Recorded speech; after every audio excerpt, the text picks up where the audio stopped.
हम लोग छोटे थे तो गुरुदेव हमको इकट्ठा कर लेते थे और बच्चों को कहानियाँ सुनाते थे, और वो कहानियाँ कहीं और नहीं होती थी, वो अपने आप ही बनाते थे।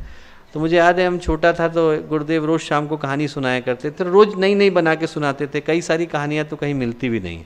तो एक कहानी उनने कहानी सुनाई कि बेटा एक राजा था और शिकार करने निकला तो भटक गया तो जंगल में दूर चला गया।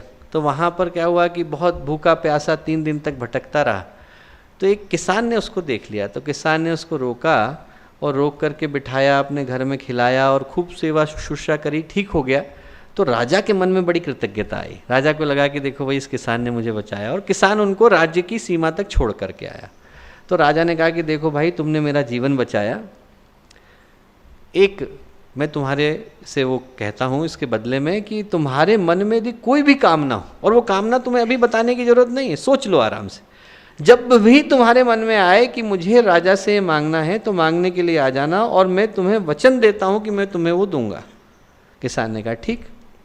1 साल निकल गया, 2 साल निकल गया, 3 साल निकल गया, 4 साल निकल गया। एक दिन उसके दिमाग में आया कि मुझे क्या मांगना है। राजा के दरबार में जाके खड़ा हो गया। राजा ने देखते से ही पहचान लिया कि वही किसान है।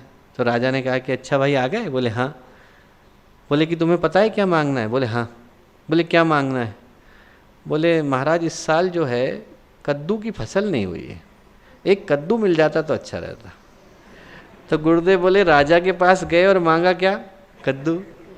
भगवान के पास आए और यदि साधारण सी मनोकामना मांगी तो वैसे ही पूरी हो जाती। बीमारी है तो कल ठीक हो ही जाती, नौकरी है तो कल लगी जाती, बच्चे की शादी आज नहीं तो कल हो जाती। पर भगवान के पास आए हैं तो आदमी मोक्ष तो मांग के जाए, भगवान के पास आए हैं तो श्रद्धा तो मांग के जाए, भगवान के पास आए हैं तो अध्यात्म तो मांग के जाए। जब गुरुदेव के सामने खड़े ही हैं और जब देने वाला इतना ताकतवर है तो मांगने में छोटी चीज क्यों मांगी जाए? मांगना ही है तो ऐसी चीज मांगी जाए जो कम से कम देने वाले की योग्यता के बराबर तो हो। गुरुदेव से यदि मांगे तो कम से कम ऐसी चीज तो मांगे जो जीवन का उद्धार करती हो, कल्याण करती हो। वो मांगने के लिए हम लोग यहाँ पर खड़े हैं कि हमारे जीवन का कल्याण हो, और कल्याण करने का माध्यम गुरुदेव के वो शब्द, उनका वो जीवन और गायत्री का मंत्र बने। ये सब हमारे जीवन में अवतरित हो, ऐसी शुभकामनाएं, ऐसी मंगल कामनाएं।